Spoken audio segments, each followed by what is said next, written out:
Hello tout le monde, c'est Jonas, j'espère que vous allez bien. On se retrouve pour cet épisode 3 de la saison 7 de My Hero Academia.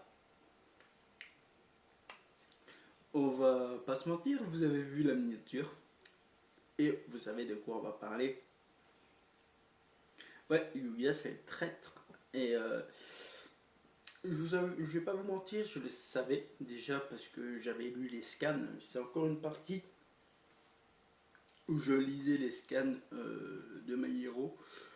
Je savais que Yuga c'était le traître depuis un long moment. Ça a été bien amené dans cet épisode. Il y a vraiment eu tout le fait avec ses parents. Tu comprends en fait qu'ils sont juste désespérés, hein, les pauvres. Mais je vais pas parler de ça tout de suite. J'ai surtout parlé du début d'épisode. Je m'excuse si vous entendez des bruits, c'est pas volontaire de ma part.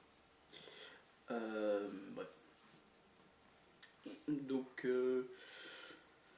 ouais, le début d'épisode était assez intéressant. Le fait qu'il y ait un petit résumé du précédent épisode était cool.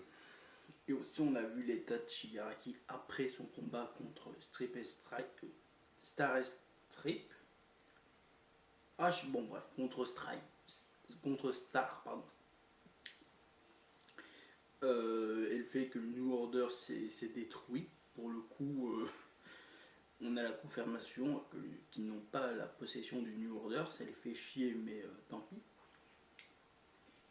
Et aussi, on voit Dabi. Ah mince, comment elle s'appelle? Toga? C'est Toga, hein? Oui, c'est Toga. Je crois que c'est Toga. Attendez, je vais vérifier. C'est Toga. Je sais pas pourquoi j'ai eu dans son nom. Eriko Toga. Donc voilà. Mais ouais. Et tu as All for One qui dit à Dabi, ouais, non, t'inquiète. À la différence de toi, j'ai beaucoup d'amis. Et on voit qu'il va vers Way. Enfin, le scénario se dirige vers Way. Où tu as tous les héros, toute la classe A qui parle en fait. Qui parle du fait qu'ils s'entraînent, on voit l'entraînement, qui retrouveront pas All for One tout de suite en fait, parce qu'ils ont l'effet de surprise pour attaquer. Mais il manque un mec en fait. Il manque Yuga qui est dans son coin et on le voit pas. Tu as la fille qui est invisible que j'oublie à chaque fois son nom. Ce qui me rend fou, c'est que elle est à poil tout le temps et juste ses gants et ses bottes. Le mangaka il s'est pas fait chier, hein. Il s'est pas fait chier à créer un design pour elle. Au moins ça prend pas trop de temps à faire, c'est bien. Bon, même si on apprend en fait que son alpiter c'est pas juste de l'invisibilité, c'est qu'elle reflète en fait la lumière et ça c'est cool. C'est un peu plus cool que l'invisibilité je trouve. Mais ouais. Donc on voit vraiment que Yuga et ses parents ils sont en panique et en pleurs. Que c'est lui le traître, mais c'était pas vraiment volontaire quoi. C'est le pauvre est né sans alter quoi. Il est comme Izuku et Yuga l'avait compris en fait. Mais son nombril laser n'est pas du tout adapté à son corps, comme Izuku au début avec avec le One for All. Et ouais, c'est triste parce que ses parents sont mis sous pression par All for One.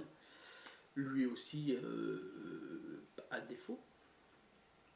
Et il lui dit à Izuku, je suis qu'une pourriture de super vilain en fait. Mais tu comprends la détresse qu'il a, le pauvre. Excusez-moi pour la deuxième coupure. Donc ouais, le pauvre, on voit il est pas bien quoi. Il est dans une détresse. Il dit, j'ai sombré dans le désespoir.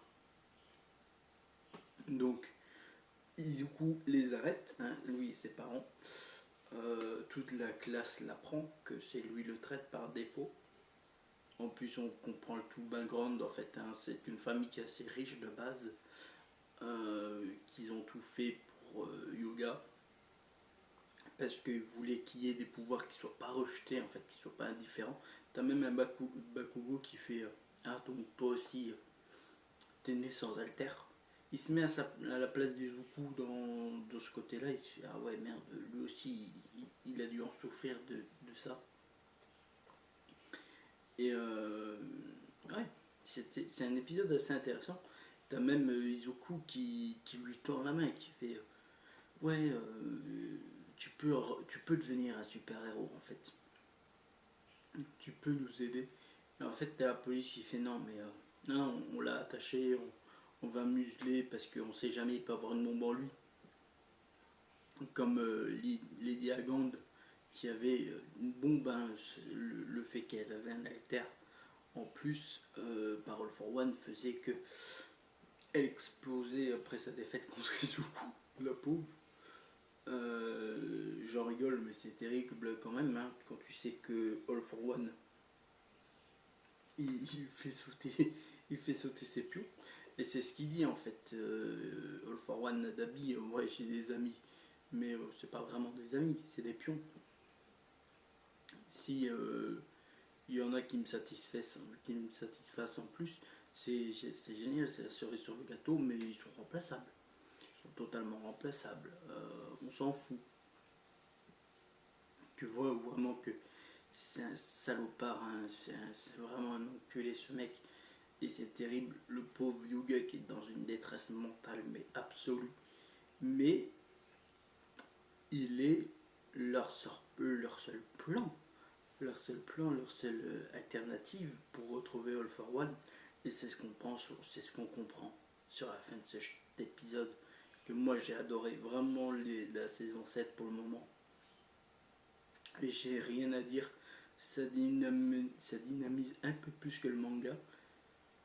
J'en suis content. Voilà. En plus, Yuga aura un petit beau rôle en plus dans cette saison. Il sera pas juste effacé et ça c'est cool. Moi je suis assez content. J'apprécie le personnage de Yuga. Donc voilà. J'espère que cette review vous aura plu. Moi je vous laisse là. Hein. Je vous fais des bisous. On se retrouve pour de prochaines vidéos très bientôt. Bye tout le monde, c'était Jonah. À la prochaine, des bisous.